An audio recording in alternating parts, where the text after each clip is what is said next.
सोचने दो क्या क्या हुआ था। जब भी पटना वाली ने मुझे छोड़ा, पता या गुजरात वाली को। जब भी पटना वाली ने मुझे छोड़ा, पता या गुजरात वाली को।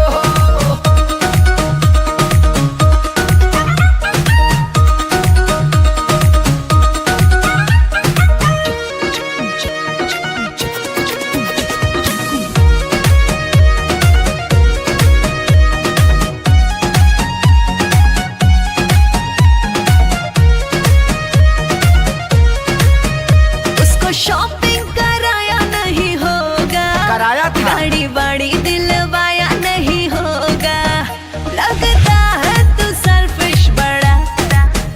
जानी से भी ज्यादा उस जालिम को लोभ किया था। ये न पूछो कि कहाँ कहाँ कब किया था। किस बात का बुरा लगा गंगा घाट वाली को। पिज्जा के जगह पे मड़ुआ के रोटी खिया दिया, इसीलिए गबड़ा गया। जब भी पटना वाली ने मुझे छोड़ा, पता न गुजरात वाली को।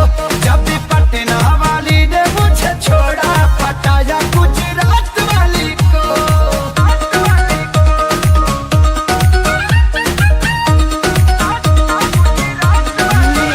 नई वाली में ऐसा क्या खास है, रसगुल्ला है कि चमन का रास है।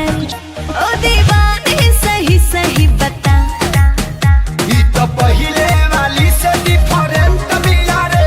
तू तो गड़बड़ रहे, ये तो ब्रिलियंट बिया रे। क्या कोई ऐसा बोलता है अपने साथ वाली को। देखा जरला पर नीमक मत छिड़को। जब भी पटना वाली ने मुझे छोड़ा, पता या गुजरात वाली को। जब भी पटना वाली ने मुझे छोड़ा, पता या गुजरात वाली को।